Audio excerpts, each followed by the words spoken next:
Good afternoon, ladies and gentlemen, and thank you for joining me for another video. Joe here with Twofold Gun and Armory, and today's video we are going to be doing a disassembly and assembly of the Ruger Mark II.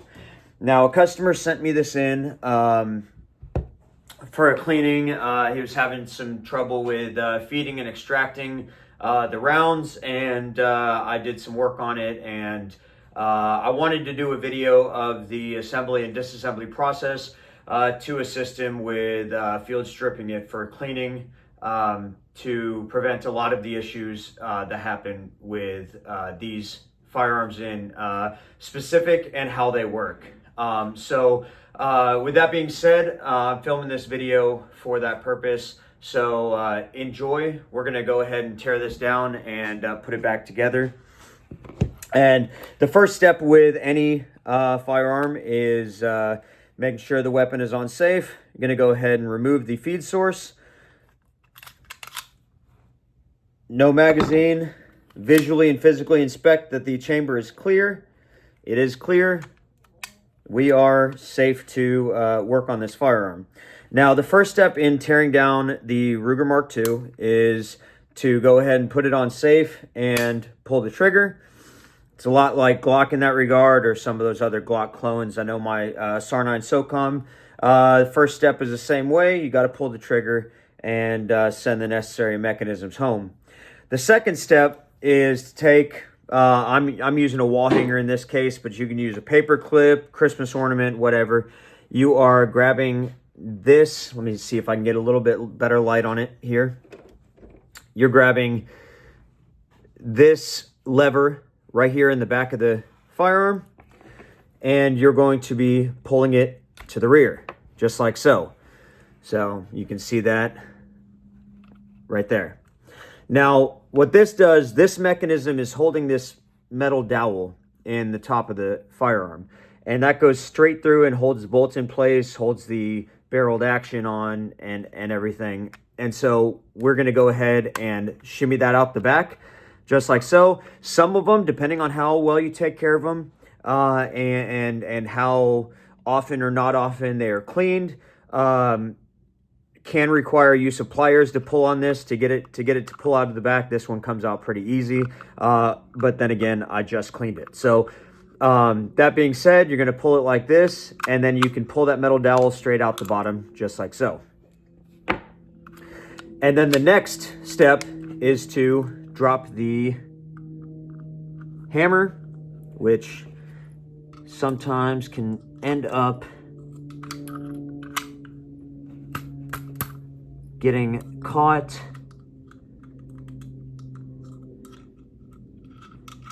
There's like this little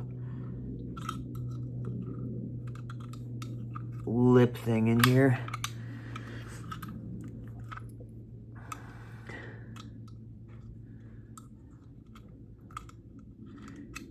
There we go, just like so. And the bolt comes out. And then you can pull on this bolt portion. So this comes out just like so. It slides in and fits flush with the front of the bolt face, just like this. And similar to other pistols, the retention spring will sit in here just like so. And so you can pull it out either way. It's not that tight, so like it's not that tight, so I can literally stick my finger in here and pull it up just like so, and it'll come out. But you could pull that part, and now your bolt's taken apart for field stripping and cleaning. The next step, easiest to use a rubber mallet. You can hit it with your hand as well, but you're just going to tap a couple of times on the back, and it'll slide the barrel forward. And now your Ruger Mark II is disassembled for the field strip process. So putting it back together, you got your frame, and you're going to put it on and then slide it back just like so. Just basic hand strength will work. And then you are going to take the bolt and put that retention spring back in just the way you found it. So it is easiest if you take this front semicircle part that goes in this slot right here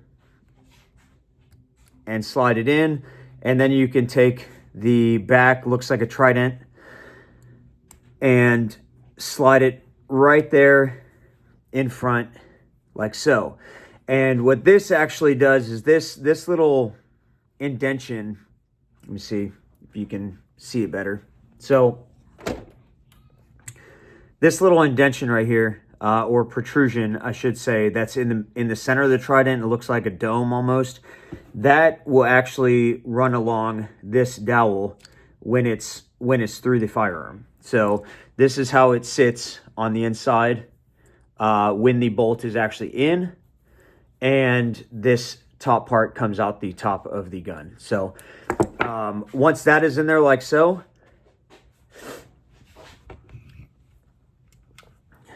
you want to make sure that the hammer is up.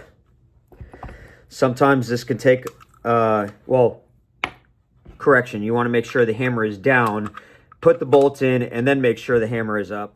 So once you slide the bolt back into the rear of the firearm, you're going to want to then pull the trigger again to allow the hammer to fall where it's supposed to go, because there's this little strut that will catch on the bar going across right here inside. It's a little hard to see, but there is a bar that goes across here. You can barely see it. And that strut, that hammer strut, will catch on that, and you don't want it to. So now that the hammer is up into the bolt, then you can use this. You can put this piece back in, and you're going to just slide it in the same way you took it out, up through the bottom, and slide that dowel right into that hole, and it'll click into place and come out the top, and that's how you know that it is in all the way.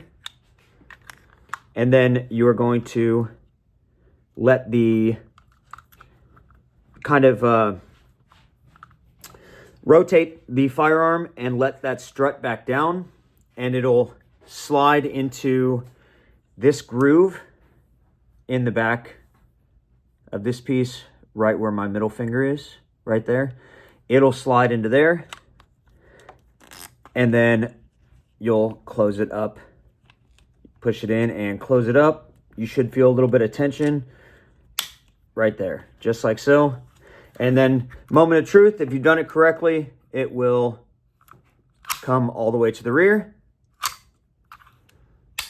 and fire as normal. Do that one more time. So if you put it back correctly, you're going to be able to open it up. And here, let me get a better grip on it.